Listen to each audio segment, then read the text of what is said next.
Indigo and CBC Books. Stay tuned at the end of the discussion to find out if you are one of the lucky people selected to win one of 5 Canada Read prize packages. Without further ado, I'd like to introduce you to our host tonight, BBC Radio 3 host, Lana Gay. Enjoy. Hi, everybody, and welcome to the Canada Reads chat. The theme this year, of course, for Canada Reads is One Book to Break Barriers. The show begins March 16th, and if you need any more information, cbcbooks.ca is the place to go. Again, I'm Lana Gay, and I'll be moderating tonight. Of course, feel free to tweet at CBC Books and at Chapters Indigo, and the official hashtag is #CanadaReads. Tonight, all 5 authors are online. We have Kim Thuy, Raziel Reed, Kamal Al-Sulaili, Thomas King, and Jocelyne Saucier. Hi, everybody. Hi. I know we're all over the place tonight. Just to give everyone kind of a heads up, we have questions that have been solicited from the audience, and we'll get to as many as we can. And then again, at the end, we'll announce the winners of the Indigo gift card and Canada Reads tote. So let's get started. Let's get to our first question, which comes from Ori MG, who wanted to know, what was your reaction when you found out your book was a Canada Reads finalist? Kim, do you want to start? Yes, well, I didn't know about I knew about Cameron Bailey, but I didn't know really the person himself. And then you get an email from the man, and you go, wow, it's incredible. So 2 big news at the same time: Canada Reads and Cameron Bailey. Yeah, I think I've already won. Just my camera. Thomas, how about you? Yeah, well, I tend to be sort of a hermit, so when I got the word, I thought, oh my God, what's going to happen now? And so here we are chatting about the book, and I've sort of been pulled out of my hole for answering questions and whatnot. It's kind of exciting. It's kind of strange, too, to be doing it on technology that I have no idea how it works, so you'll have to help me through this as we go. No problem. We're here for you. We got it. Jocelyne, how did you feel when you found out your book was a finalist? Oh, well, and when I received an email from my publisher, and a long email, and I had to read it twice because I didn't understand what it was about. And when I understood, it sounds so unreal that I couldn't believe it. And I had more email. It was still unreal, until I received a phone call from Anne Johnson from CBC, and having a voice at the phone, well, that's when I feel the reality of it, yeah. Beautiful. Raziel, how did you feel when you found out? I was really surprised because my novel is a young adult novel, and it's the first one to be included in Canada Reads, so it was really exciting. And I think a lot of adults read young adult, but they don't always admit it. There's a bit of snobbery maybe about reading a young adult book. They feel a bit embarrassed about it, so I'm happy that it's brought to the masses.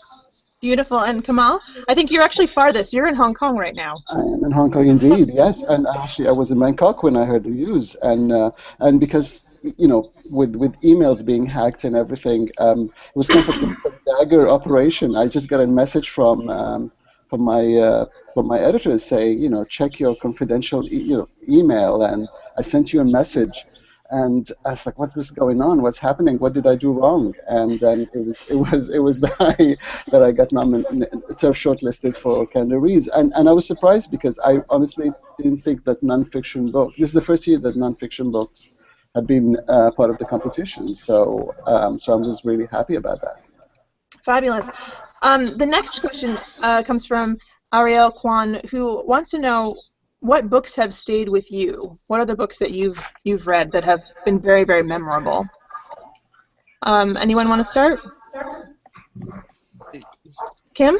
Yeah, I can start again. Well, when we arrived here in Canada, we were so poor. We couldn't buy any books, and the first book that we bought was The Lover from Marguerite Duras, and because it was the only book that we own, and so my uncle read it with me from line number 1 to the last line, and then the best way to learn a language was to do dictation, and so that you have to do all the grammatical analysis, logical analysis, and all of that. So I did it from page 1 to the last page again, and to my mom, the best way to learn a language, the melody and the rhythm of a book is to not a book, but a language is to learn it by heart. So I learned the whole book by heart, and at the end, I started talking like the book. So I was not very popular in school. Wow. Everybody stayed away from me. I spoke like Marguerite Duras, so that book really stayed with me. And I'm very happy that memory is not how do you say that? It's a faculty which forgets. So I don't have it anymore in me. Otherwise, I would still talk like her. Fascinating. Wow, that's amazing. Raziel, I wanted to ask you this question as you're the youngest author of the group. What books have been really memorable and have stayed with you? The one that stayed with me the most probably is The Catcher in the Rye, and I love all the comparisons between Holden Caulfield and Jude Rothesay. They're both anti-heroes, but unlike Holden, Jude is interested. He loves the phony life. He's not repelled by it. But Holden has such a unique and distinct voice that sort of sticks to you like glue. Thomas, what about you? Well, books sort of float up in my imagination, and they drift off, and they float back again. Right now, I suppose the ones that I've been considering are books like Louise Erdrich's Tracks, a nonfiction piece by Evan Connell called Son of the Morning Star, and then, of course, Ralph Ellison's Invisible Man, which I've always liked. Beautiful. What about you, Kamal? Oh, I'll have to go with something really old, Victorian literature. I'll have to go with Jane Eyre, Charlotte Bronte, because this was the first full book in English that I ever read, and it made me so fascinated with Gothic and Victorian Gothic. I went on sort of to study that at full length. So I would definitely have to say that the book that influenced me the most, probably what made me slightly weird, is Jane Eyre by Charlotte Bronte. Did someone give you that book, or was it one that was recommended to you? I think I just found it in a second-hand store. It had this sort of haunting cover of windswept English countryside, and I was living in Cairo at the time, so it couldn't be more different. And there was something about the fact that there's people live in such isolation in the English countryside in very crowded Cairo that just made me very curious about this world that's called the West, and so probably this is the most influential book on my not just on myself as a writer, but as a human being. Jocelyne, any books? Which books have stayed with you the most? Well, I have quite a few years behind me, so I have a lot of books stayed with me. But I would say that, well, I read a lot of French book from France and European book from Europe. But when I discovered Cien años de soledad, I don't know in English, but Cent ans de solitude, Cien años de soledad, de Gabriel Garcia Marquez. Well, I discovered a new world, because that's really a literary novel, but which creates life. And without the sorry for my poor English. No, take your time. Well, but it's a real novel. And I discovered America. I discovered South American, and afterwards I read a lot of writers from South America, and that was a real discovery for me. Beautiful. The next question comes from Moon Gazing on Twitter, who writes, who or what has been your greatest inspiration to become a writer? Jocelyne, do you want to start this one? Well, I can't say nothing, not an event, not a person. I just can say that I always wanted to write, not to be a writer, not to have a writer's life. I wanted to write, and well, I had enough sense of reality to know that I would not be. It would not be easy to make a living from writing. So I studied political science to make a living writing, but being journalist. And I wanted to write novel, and I thought that I couldn't write novel before being 30 because I needed to live before I have experience. That's not true, really, because like Carson McCullers, she wrote her best novels when she was 20. But well, I still get with that idea that I would write my first novel when I would be 30. So when I was 30, I was divorced. I had my daughter of 5 years old. So I thought I had to go very far from everybody to be very close to myself. So there I went to Africa to write my first book with my pack sack, my daughter of 5 years, and my writing machine. And I went to write my first novel. I didn't know what it was. I know that I would write a novel. I didn't know what it would talk about. And I thought that it would be a real good novel, that all the publishers of this world would come to knock at my door. It's a caricature, but it's not very far from what I was. So I went and I in Africa too, and that's where I wrote my first book. Wow. Did anyone else have that kind of, that's a fascinating story. Did anyone else give themselves those kind of limitations where you thought perhaps you would start at a certain age or after a certain experience or a trip or an adventure? No. sorry. That's okay. It's interesting. Thomas, what about you? What has been your greatest inspiration? Who or what inspired you to be a writer? Well, it really didn't happen that way. When I was growing up, reality wasn't exactly what I would have liked to have been, and so I would tell myself stories or make up different realities for myself in the world I lived in, and that sort of translated, I think, to a storytelling frame of mine. I still use that to escape if things get tough or things aren't as I'd like them, then I make up a world that I like a lot better, and I've just done that most of my life, and it works out for me. Kamal, what was your greatest, or who was your greatest inspiration?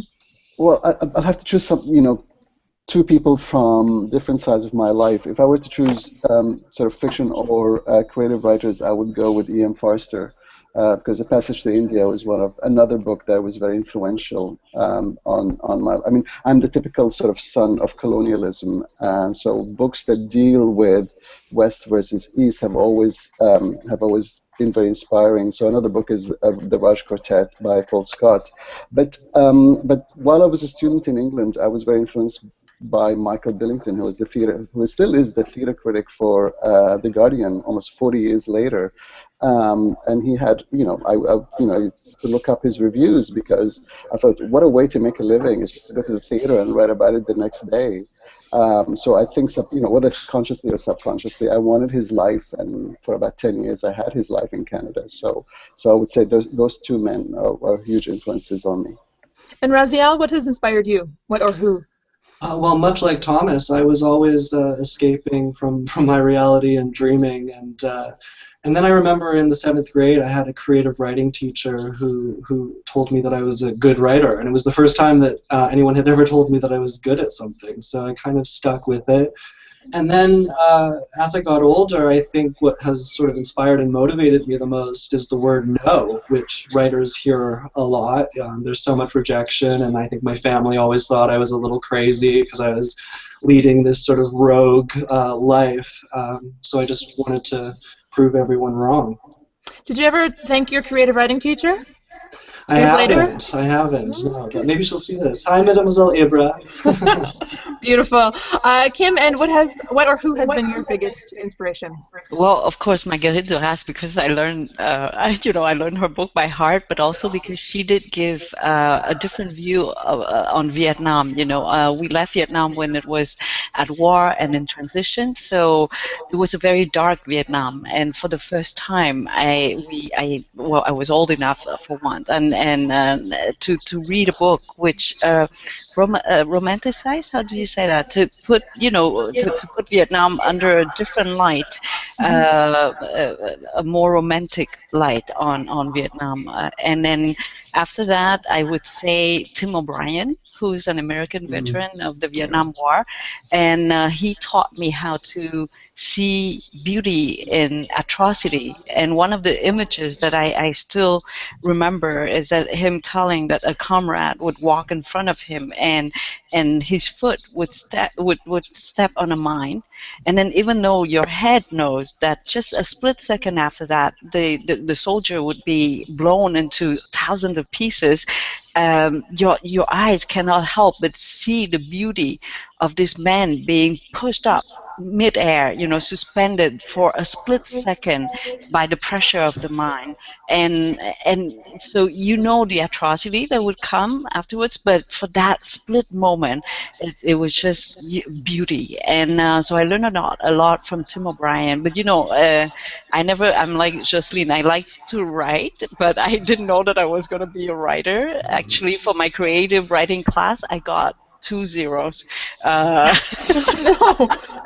And the teacher recommended me to change faculty. So Did you get a hold of that teacher? I really thank him. Because of him that I read the whole grammar book, the French grammar book. It's called Grevis, and it's thicker than a dictionary. You know, the French language, you have the rule and you on one page, and then you have 10 pages of exceptions, and so yeah, because of those zeros, I got to, you know, I kicked myself and did learn a little bit more about the French language. Wow. Kim, is that the book, the O'Brien book, The Things They Carried? Is that the book? Exactly. Yes. It's the, wow, you like it? I do, yes. Yeah, it was a good book. Yeah. And the way he talks about war, you know, how to tell a true war story. Just that chapter. If you don't have time, just read that chapter. It would be fascinating to know what common books would be on all of your bookshelves. That may be something we look at in the future. I want to ask you about a question that comes in from C.L. Chin, who wants to know, what was one of the challenges in your writing process, and how did you overcome it? Kamal, do you want to start that one? Sure. I guess, I mean, writing a personal memoir or writing a memoir about family, the biggest challenge is obviously the perception that you're betraying family trust, or that you are revealing too much, either about yourself or about people who are still alive and in your life, and who might be either hurt or flattered or feel betrayed by what you've written. And that was by far the hardest thing, because I had never written a memoir before. I never thought that this book would morph into such, you know, into the memoir form. Initially, I thought it was a sort of strictly nonfiction and non-personal. So I think overcoming the fact that you are actually not betraying, but you're actually telling, you know, you're telling one version of the truth, your version of the truth at least, is the hardest thing. And like all writers, and I'm sure all other writers will agree, time is the biggest challenge when you have a full-time job, as I do as a teacher, and then you're trying to make time for writing, you know, an hour here, an hour there, a few days here, a few days there, and then come back to the work and make sure that, you know, there's some consistency or some kind of continuity to what you've written. That has been, the struggle for time has been probably the second biggest challenge. What does your family think of the book? Well, they haven't been able to read it in English, but because they can't read in English that well. But in general, there were. I would say that if I were to sum up their reaction to what they've read about the book, is that they feel that the only thing that they don't like about it necessarily is the fact that I'm so openly gay in it, or that I chose to kind of write about being gay in a culture where that sort of thing doesn't happen. So nothing else in the book is actually even remotely upsetting to them or came as a surprise to them. But what did come as a surprise is that that I chose to be so either vocal or so.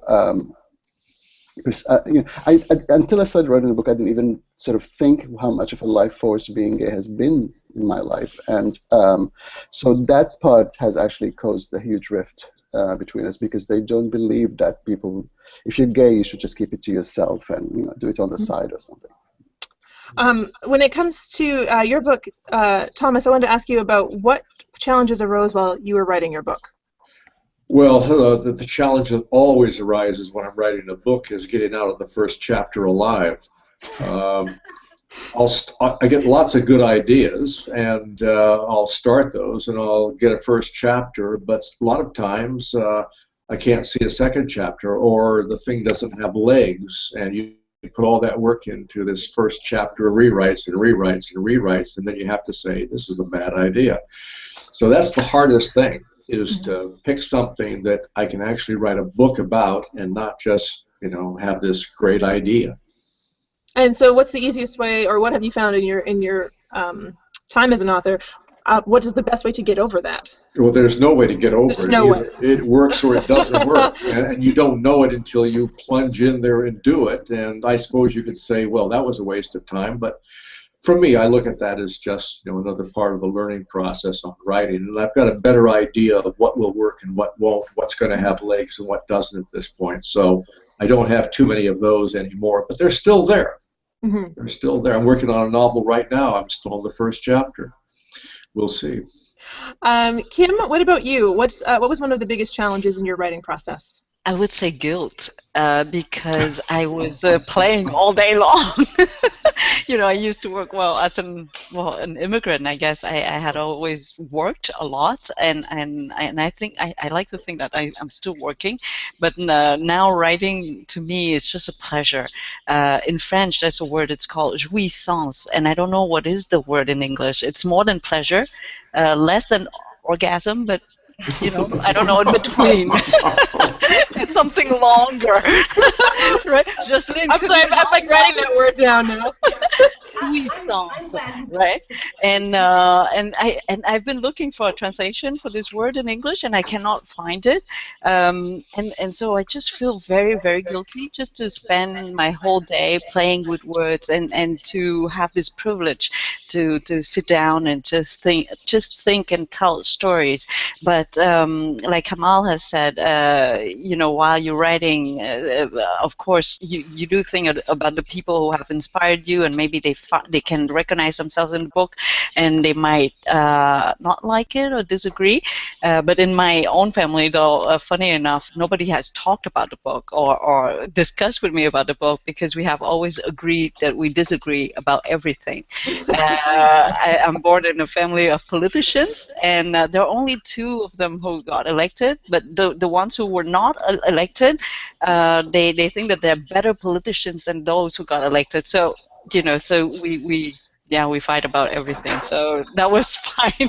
So the guilt is, it's the guilt that I have to overcome even today, and that's why I started writing at red lights. Instead of just going home, in the car, at red lights. Sometimes they're really long, so you have time to. Like, red lights.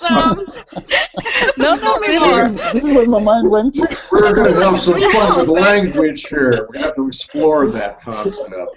Well, because some lights are really, really long, and that's how the book started.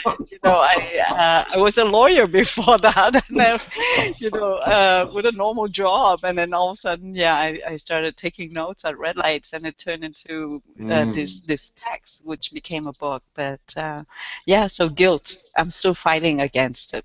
I'm fascinated by your red light theory, if you will. So I'm imagining, like, you're pulling up to the red light, you're stopped. Do you have a paper and pad beside you at all times? Yeah. Yes. Absolutely. And then holding on to texting. No texting. Just writing. With a little pen. Beautiful. Jocelyn, do you have that same kind of? I hope I'm saying it right. Jouissance. I'm glad, Kim, you talk about the pleasure of writing, because when we are interviewed, they always talk about the problems and the suffering of the writer. And I don't want to talk about the suffering of our work, because there are a lot of persons in the world who don't have this pleasure in their work. I think it's kind of indecent to talk about our suffering in writing, because, well, we we have this real pleasure in writing. Well, Kim, she was looking for a word. In French, I would say grâce. Yes. La grâce. Yeah. How would you translate that? Well, I think grace is quite it's quite similar to grâce in French, but jouissance is I don't know. You know, there's that pleasure thing. Grace is comme une bénédiction. Like I don't know how to say it, but you see what I mean, right? Yeah, yeah. When we're looking for some, we want to go there, and we don't know how we got there. And when we are there, that's a real jouissance. Yes, and that's our like a victory. That's our pay. Yeah. And well, if you want, I can talk about my suffering. I have a lot of suffering, but I don't like to talk about that. Okay, interesting. What about you, Raziel? Do you want to talk about your suffering? What was the challenge for you? The challenge, I think Jude, it was so easy to get into Jude's head and sort of just write from his voice, and that was the fun part of it. But then I had to sort of create a plot and structure it, which was the challenge, to sort of put all the pieces together. How long did it take you to write the book? Oh, the first draft only took a month, but then I worked on it on and off for a few years before it got published. All right, now let's get to the next question from Ashley Good, who wants to know if the authors have any unusual writing habits. I think, Kim, we already heard about yours. I'm not sure if there's anything to add to that. Do you want to start? Any others to add to the unusual writing habits list? Kim, did you want to have another? Yeah, well, I was in Serbia. I've been traveling a lot for the last 4 years or so, and I was in Serbia at one point. So I wrote the last book a lot in airports and hotel rooms, and when I went to Serbia, I hope they're not listening, because my editor, he's really, really nice, and he doesn't know the inside of that hotel, which used to be a very big and great hotel, but the rooms have been, neglected, so they're run down, and the sheets are really dirty still. And so I went into that room, and I was so scared of bed bugs and of all the traces around of other people who had been there. So I just stood, and I didn't know what to do, just looking at the room. So I opened the computer, put it at the corner of the table, and I just stood there and wrote standing up for hours. Because I was so scared to get into bed, and I didn't know what to do, and yes, I was frozen there for a while. Wow. but it did give out a book, so it's good. And in the end, you did not get bed bugs. So I dressed myself up and then went in without moving. Okay. Interesting thing. Thomas, earlier you mentioned that you're a bit of a hermit. What's your unusual writing habits? Well, I don't know that they're unusual. It's just I don't have any habits at all. I write whenever I feel like writing. I write at 3 in the morning. I write on a pad of paper. I write on a computer. I used to have a typewriter, a couple of them. Mm-hmm. I'm old enough to where I started off writing on an old Remington Quiet Writer. You don't see those anymore. I was so happy to get an IBM Selectric. That was my big thing. And then the computer came along, and I really hated it at first. But I'll write anywhere, anytime. I don't have regular routines. If I feel like writing, I do it. If I don't, I do something else. Do you find it easier to write on a computer now, or do you still miss the older ways? Yeah, the computer scares the blazes out of me, because I keep thinking I'm going to get that blue or green screen thing where the computer dies and I've lost everything that I had on there. But it's easier to move blocks of text around. It's easier to make corrections. It's easier to find stuff on the computer. So I have to say it's a step up from my old Remington Quiet Writer, where I had to rub out everything with one of those really hard erasers way right through the paper. And I'm freer to make the changes that I want to make in a text, whereas before I might have said, that'll do. I don't want to type that page over again. Interesting. Kamal, what about you? Do you have any unusual writing habits? I wouldn't call it unusual, but I do believe in the boot camp kind of school of writing. Get yourself somewhere, close the door, disconnect, and just sit there and write intensely for either a few days or a couple of weeks. I mean, like Raziel said, the first draft of Intolerable was written just over about not all the first draft, but most of it in a kind of a very intense 1 month period, and then I spent about a year sort of expanding, editing, but I wouldn't have had that sort of the courage, or I wouldn't have had the kind of the determination to have a book if I didn't sort of lock myself up somewhere. Actually, funny enough, it was Hong Kong, and actually sat there with no internet, no social media, no cell phone, not even landline, and just wrote. So I'm a great believer in the boot camp, and I mean, I like Tom. I can't write at 3 o'clock in the morning or whatever. I can't do that. I mean, it's like I get up and my best hours are sort of literally 9 to 5, and I like to actually switch off completely in the evening. I do not write anything after 6 o'clock. Wow. Wow. Jocelyn, are your writing habits similar? Oh, well, I write from.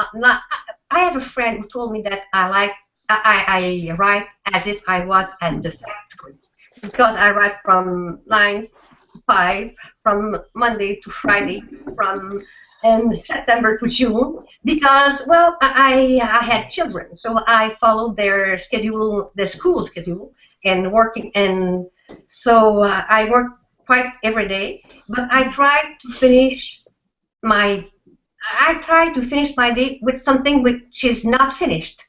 I want there's something, an emotion or a phrase or an image that it is not finished. So the day after, I have something while I don't feel like I was going with nothing. I have some some string. To hang me on, not hang me on. Yes, to hang on to.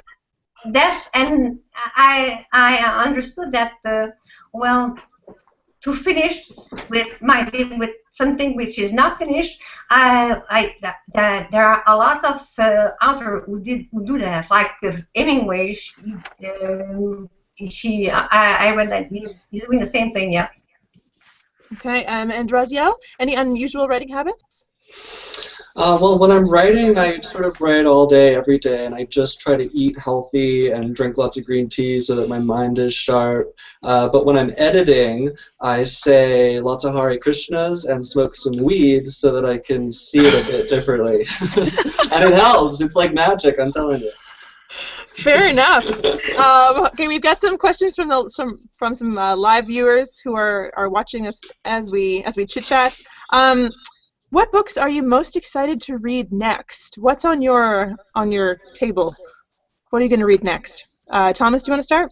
Oh no, I don't. Okay, Raziel, what about you? What's on your list? Oh God, I have a million books to read. Oh, so sorry. I should say this is from Ms. Cusack. Apologies. Carry on. Okay, now I just blanked on what I was about to say. Oh, I'm sorry. I want to read Lost Boy by Sassafras Lowry, which is being published by Arsenal Paul Press. It comes out in April. I started it, but then I abandoned it to read all of the Canada Reads contenders. I have some William Burroughs books on my shelf that I need to get to. Oh, and Larry Kramer just released a new novel. It's coming out in a couple months, and it's like 1,000 pages, so I'm going to get to that hopefully soon. Again, I apologize for interrupting you earlier. Jocelyn, what book are you excited to read next? Now? Yeah. Okay. Well, I have. There's a book from Tennis Strydout. She's a poet, and she wrote a book about the Everest climb, and she's a poet, and that's her first novel, and she's a fan of Virginia Woolf. So I'm very curious to read that book. It's the name is Above All Things. The title is lousy, but I'm very curious about that. Come on. Oops, I'm sorry. Let's finish your thought, Jocelyn. Sorry. And the book, well, is Thomas Cannon. I read, he's a young German author, and I read the Tlury, one of his last book, and I don't know the name of the next book, but my friend, I have a friend who is he has a bookstore here, and he's supposed to bring me tomorrow. Oh, okay. So yeah, that's the two. I'm excited. The two most, yeah. Beautiful. Kamal, who's on? What books are you excited to read next? Can I cheat and say I just started reading it earlier? Like I just started it. I'm on page 39. So can I cheat and say that? Because you said what book on your shelf, so I've literally have it on my shelf. So okay. It's right next to me. It's called Floating City: A Rogue Sociologist Lost and Found in New York's Underground Economy by Sudhir Venkatesh, and he's the guy who wrote Drug Dealer for a Day, or Gang Leader for a Day, and is a sociologist who goes and spends like 10 years in immersive reporting and lives within a community and does academic work on the side, but then does this creative nonfiction sort of almost like a byproduct. And it's incredible because it's really, I mean, he started this book came out in 2015, but the reporting in it begins in 1999. So it's a 14-year of summarizing how he lived in the sort of the underground prostitution and drug dealing in Manhattan, particularly as it was sort of during the gentrification period of Giuliani. So I'm very excited to just dip into it. I've got this weekend off, so I'll probably finish it by Sunday. Kim, what about you? I don't know how to say his name. It's Karl Ove Knausgaard, the Swedish author who has written 8 books about just him. It's called My Struggle, right? And I wonder, he's about my age, I think, in his 40s. So I wonder, I don't know how you can write 8 books about, well, you know, about you. And so I'm very curious, but it is a little bit like Crime and Punishment. Maybe it's the same kind of challenge for me because they are very thick books, and when I travel, I cannot carry thick books, so I don't know when I'm going to get to it. But I have at least 3 already of his on my table, so I hope I'll get to it. And the other ones are in French, so I won't bother naming them to you. Yeah, the last one that I read and I really liked it was Charlotte of David Forankinos, and he's great because he can describe, a character by with punctuation. Like he said, oh, this man, he's so discreet. He was like Sir McCollum in an 800-page novel. Sorry, I've translated it and it doesn't sound so good in English, but you can see the character right away with a semicolon. You know, that's how discreet he is in an 800-page novel. So yeah, I've just finished that one and it's really, really great. Charlotte. And now we're back at you, Thomas. Did anything come to mind? You're not getting away from this question. I was hoping you might forget about me. Actually, I have a miserable little secret, and that is when I'm writing, I don't read. And right now I'm writing, and so I don't have anything on my shelf that I'm looking forward to reading, with the exception, I'm trying to learn flugelhorn, and so I have a book on trumpet techniques that I'm quite interested in getting into. But aside from that, it's I don't know why, but I can't read when I'm writing. And so I read in between the writing projects when I have that quiet time to pay attention to other people's works. Totally makes sense. We have a lighthearted question for everybody, which comes from Shelk on Twitter, who just wants to know, what's your favorite Canadian food? God, I thought you were going to ask what's your favorite color. You can answer that if you'd like as well. But it's nice to talk about food occasionally. Do you want to start, Thomas? What qualifies as Canadian food? Yeah, exactly.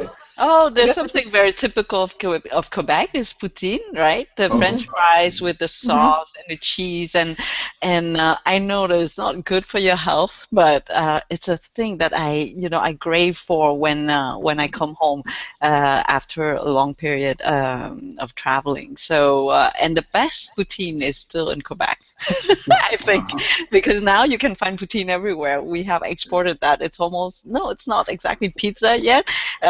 Pizza status, but it's almost everywhere now. Anybody else? Well, when I used to eat, I mean, I'm vegetarian, but before I came vegetarian 4 years ago, and I loved going to Swiss Chalet. There's something about the comfort food of that quarter chicken and the fries and that sort of odd-looking sauce that comes with it. And I couldn't think of anything more Canadian than a sort of a Swiss Chalet meal. And I really miss. That's the one downside of being vegetarian. I miss my Swiss Chalet. But it's Swiss? Is it Swiss, you said? It's just Canadian. It's not Swiss at all. I can assure you it's not Swiss at all. It's like European in the least. Yeah. I suppose if you like a food, it must be Canadian. I mean, I know that there's a baker in Guelph, Eric the Baker, makes pain aux raisins, which are out of this world, and they're not good for me particularly, but I'd certainly vote for those as a Canadian staple. Raziel, anything? I'm not sure what a Canadian food is. My grandma makes amazing pierogies, and she's Canadian, and that's my favorite food. So I hope that counts. Of course, it counts. Pierogies are delicious. And Jocelyn? Well, I'm from Quebec, but poutine, I never had poutine in my life. Oh, Jocelyn. No, just Bravo. no, I can't. I just can't. I don't know. And I know that every time I tell that, I say that everybody's shocked. But well, I never had poutine in my life. But How about duck cassoulet? cassoulet. And I'm not snob. Of course not. But my favorite, well, I don't know if it's a Canadian food, but the meat pie, what we call in French tourtière. I really like it. That's a Christmas food. And well, we are now in March, and I still have tourtière in my freezer waiting for me. Smart, you're a planner. We have a question from Shan Fernando on Twitter who wants to know, what advice do you wish you had been given when you began the journey to become an author? So what do you wish someone told you in the beginning? Kamal, do you want to start? Okay. I wish, gosh, that it's okay to abandon. I mean, as Thomas said, it's okay to abandon early bad drafts. Don't torture yourself about it. That if you started in one direction and it's really awful, you're better off cutting off your losses and just start something new. I think that is one of the most important lessons that writers need to know, when to quit and when to just say, this is going nowhere. I can't invest any more time. I'm building on very sort of shaky foundation. I better start over again. Okay. What about you, Raziel? Well, some advice that I did get was to not send out work prematurely, but I didn't listen because I thought it was, I always think it's ready when it's not, but maybe that's just because of my age. I started sending out stuff when I was 17, and it wasn't always publishable. So I wish I had listened to that advice, because an agent or a publisher is only going to read something once. Kim, what about you? What advice do you wish you had been given when you started your journey as a writer? I don't know, but I just remember one person, Linda Leith, who was the director of the Blue Metropolis Festival here. She was a client at the restaurant that I used to own, and she came in and she talked to me, and at one point she just said to me, you should write. And I said, oh, but I don't master any of the languages that I kind of know, not English, not French or Vietnamese. And she said, don't worry, just write, and then we'll see about the mechanics, and somebody will help you once that it's written, and so that helped me a lot.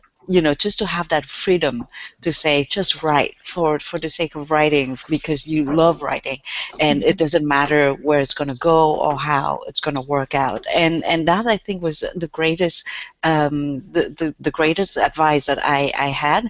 And like Kamal said, I throw away probably 80% of what I write. Every day I would reread. I would read again from the first line down, and it takes, I guess, humility to say that this is, that sentence is bad, the other sentence is bad, and just throw it away. So on my computer, the button that I use the most is delete. So I think if I have to give out an advice, I would say to use the button delete a lot. Okay. Jocelyn, what about you? What advice do you wish you had been given when you started your journey? Yeah, I'm with Kim. It's not like the Putin. Well, we'll have the Putin argument with Kim. Yeah, just write. That because that's when you're writing that you learn to write. So write first, write, and after read, because we need to read and live. I think we shouldn't lock up. In literature, we have to not to stay away from life. We have to, because writing a novel is to create life. So, okay, write, read, but live. Don't forget to live. And eat poutine. That's part of Just don't eat too much. It might affect your lifespan.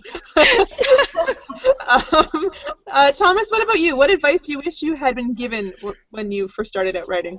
Well, it would be the same advice that I'd want to give students that I teach, and that is to understand the necessity and the value of rewriting.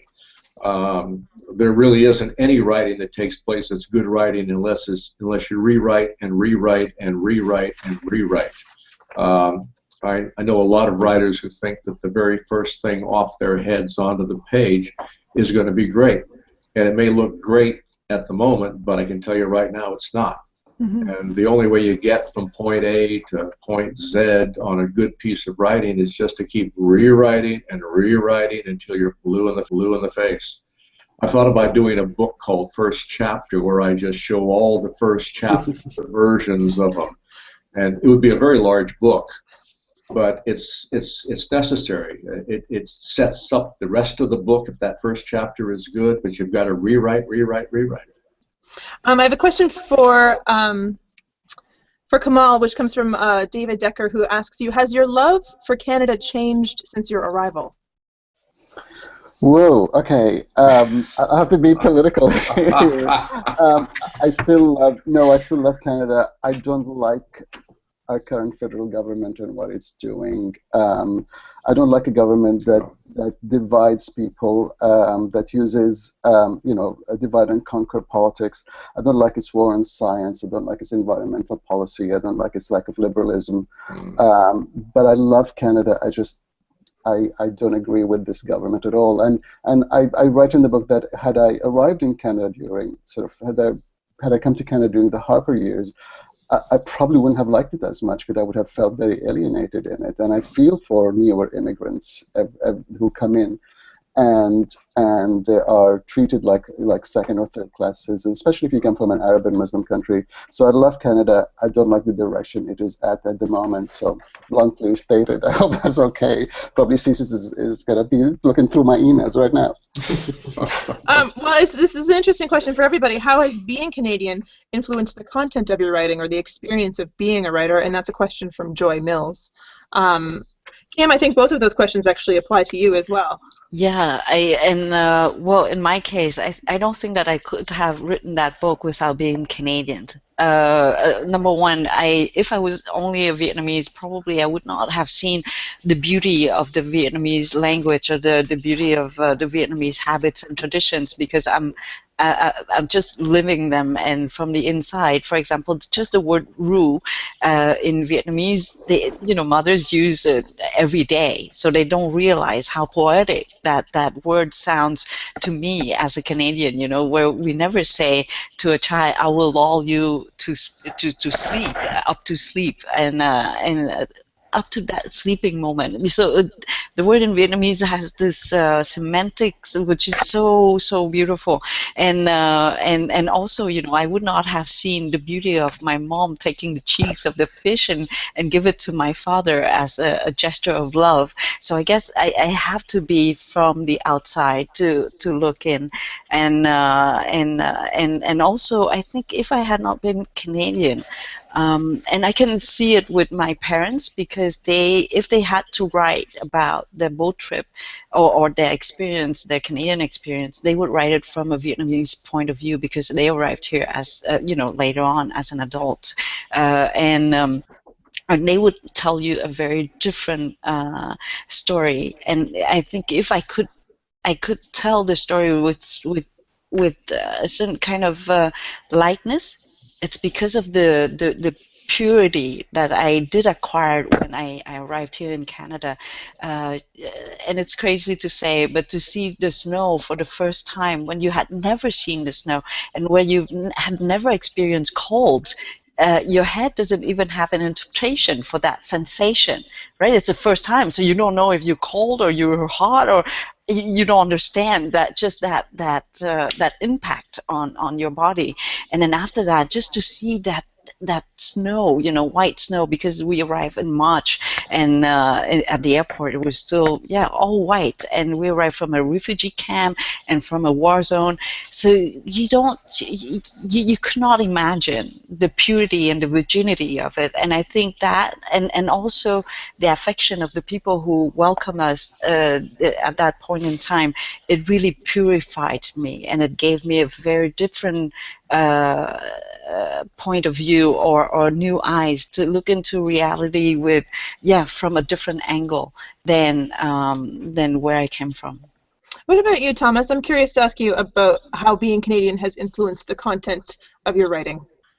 Yeah, well, I mean, I've lived half my life in the States and half my life in Canada, but I didn't become a writer until I came to Canada. I was out in Alberta teaching at University of Lethbridge, and it was partly the landscape and partly the Blackfoot people in that part of the world, and partly trying to impress a woman that got me going on writing. Yeah, I knew she liked writers, and I thought, well, maybe I can impress her with my prowess as a writer. But I really did it work? Did it work? It did. She's still with me. Yeah.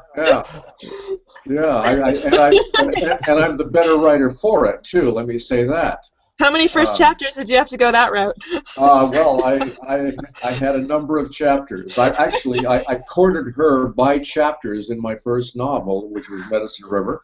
I'd give her a chapter, and she'd say, "Well, that's not bad," and in Canadian English, that means pretty good. And then I would, I'd think, well, that went well, and so I'd give her the second chapter. She says, "Yeah, this is pretty good too." And I thought, if I keep this up, things are going to work out really well, and they did. Jocelyne, how has being Canadian influenced the content of your writing, and of course your experience as well? Well, I live in northern Quebec, in a region called Abitibi, and well, I would say that being a northerner is the main influence in my book, because, well, for example, the last one, And the Birds Rain Down, it takes place in northern Ontario, but it could have taken place any place in northern Canada. So that's what interests me. That's the northern, that's where I'm from. That's where I live, and I like this.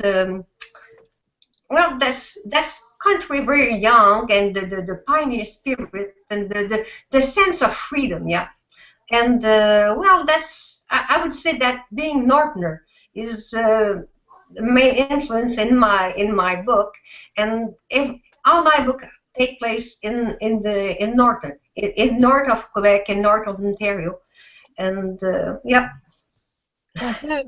What about you, Raziel? How has being Canadian influenced you? Well, I think the fact that Canada is fairly progressive and accepting of gay rights. We're lucky here. Gay rights have been legal, or gay marriage has been legal since 2005, and my career really started in the gay publishing industry. My first job was working at a gay newspaper. My first book is a gay book, which is published by an independent press that publishes a lot of LGBT fiction. So my sexuality has really been embraced and sort of been combined with my artistry. Now, Kamal, I want to ask you again, because I think this is actually a different question than the one that was directed at you earlier, which is about change and how your love could have changed, but how has actually being Canadian influenced your content? Um, in the sense that this is, and I still think it is a multicultural country. It has influenced me in the sense that I feel very Canadian. I'm really Canadian. I don't think of myself as anything but Canadian. But I love the fact that because I live in Canada, I am free to explore my sort of my birth culture, my native culture, if you want. I'm free to think about it, to watch movies from that culture, to listen to music from that culture. There's no stigma about wanting to kind of explore your history or your background the way I feel in Europe.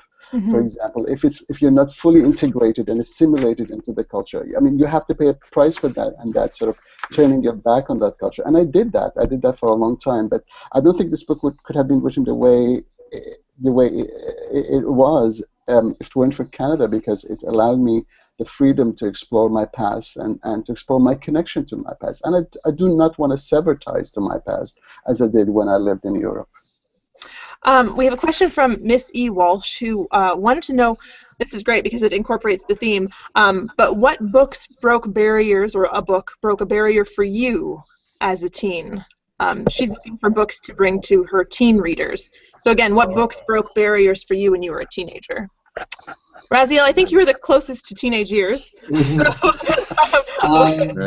What book broke barriers? Well, I loved The Perks of Being a Wallflower, The Catcher in the Rye. I don't know. I can't really think of any. That's kind of why I wrote When Everything Feels Like the Movies, because it wasn't something that I found on my own bookshelf. Interesting. I like that. I like that you're kind of filling this hole that didn't exist. Yeah, I hope so. What about you, Jocelyne? Oh, I'm thinking about a book of Elise Turcotte, Le bruit des choses vivantes. I don't know if it has been translated, but it's about, well, in that book we see a man who has been divorced and who is not able to take care of his kid. And, well, I'm a mother, and the parental quality of a person is very important to me. And in that book, I understood that that man couldn't take care of his kid, and I was, how would, I don't have my poor English, but no, you're great. I understood that man. I understand that man. He was a bad father, and I was afterwards. I was not so hard about the person who cannot be a good parent. And that's a small book. It's a small novel, but just understanding that little thing, I think that makes me a better human being. Wonderful. What about you, Kim? What books broke barriers for you as a teenager? It's called Le Jardin d'Acclimatation of Yves Navarre. He won the Goncourt. I don't know if it has been translated, but it's about the main character was gay, and he was born in an era where, you know, it was not accepted, so the father would send him to different treatments, and so that was the story, right? It was my first exposure to homosexuality, basically, and but also the writing, the way he writes is very very special, the rhythm and everything. So I learned a lot about that with him. But yeah, later on, you know, in my own family, there were there are quite a few of us who are gays, and so that book really gave me that first moment of first knowledge of homosexuality, and whatever came afterwards became very natural. It was not. Yeah, so yeah, so I'm still very thankful to this book because it did, you know, give me a good start. Kamal, what about you? I'm going to sort of follow up from Kim's theme, and it's a couple of books really by Larry Kramer. I think Raziel mentioned his name already. I didn't know he has a new book. That's great. The first, I mean, his novel, the first novel, his title, I'm not sure I can pronounce on this Google Hang, but it was such an influential book. I read it in my early 20s, so it's not quite as teens, and it sort of explored. You can say it. Say the title. It's not a bad word. It's called Faggots, and there you go. And it's sort of the underground sex gay scene and sort of the early gay liberation movement of the 70s in New York. And like I wanted that life. I wanted that life so badly. I would do anything in the world to be as free sexually and emotionally with sort of to do whatever I want to do with my body, and that was really important to me in my 20s. And then by the time I sort of was able to taste some of that, sort of the whole AIDS crisis had come on, and he wrote The Normal Heart, obviously, and I saw that play in London in I think '86. And those two books, sort of as a text and as a play and as a text, they stay with me very much. They were very influential.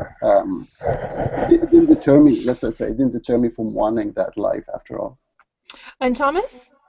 Yeah, I guess I don't remember any books specifically that I thought broke down barriers. The one that does come to mind is Ellison's Invisible Man, and in part because while it's about Black experience in North America, the principal metaphor in that book also applied to Native people. In a great sort of, as I was reading the book, I was reading not just about the Black experience, but also in part about the Native experience in North America. And so that was a kind of a magic moment, I suppose, in my reading. Okay, before we get to the last question, actually I'll explain the last question, which involves maybe a little bit of thinking on your part, and then I'll announce the chat winners. And then I'll get back to your answers. I thought I'd give you a little bit of time for this one. It comes from LG at Moxie19 on Twitter, and they want you in 5 words or less to explain what do you want readers to learn from your book. So you guys have a little bit of time. 5 words or less. What words do you want readers? I'm sorry. What do you want readers to learn from your book? So think about it, and I'm just going to quickly announce the winners of the chat. $50 Indigo gift card and Canada Reads tote. So at Ori MB, at Shan Fernando, at Nate Fields 84, at Simply Lori B, and at Meredith Bedard. We will reach out via Twitter, and we will give you your $50 Indigo gift card and Canada Reads tote. So congratulations to the chat winners. And I know that wasn't a lot of time. But again, the question is in 5 words or less, what do you want readers to learn from your book? Who's ready? I am. Can I just go and say it? Yep, go for it. Don't judge people you don't know. Jocelyn, do you have yours? Kindness is a quality to cherish. Beautiful. Kim? Oh my God. Okay, I'm between 2. Okay. Do you want a minute? Yeah, life is full of surprises. Or I would say no, life is sweet despite the challenges. Raziel? Different isn't strange, different superior. Beautiful. And Thomas? Well, I suppose I'd have to say the importance of generosity. Wonderful. Thank you guys so much. Thank you all for taking the time and answering all these wonderful questions. I want to stay on. I want to go home. It's been a wonderful time. Again, thank you again to all of the authors. Thank you at home for watching. Thank you to the Canada Reads and Indigo teams who are behind all of this and put this together. Don't forget, Canada Reads begins March 16th, and all the information you need is at cbcbooks.ca. Thank you so much for tuning in. Of course, thank you again to the authors, and we'll see you soon. Thank you, Lana. Thank you, everybody. Bye-bye. Bye-bye. Mr. King, it was not so bad.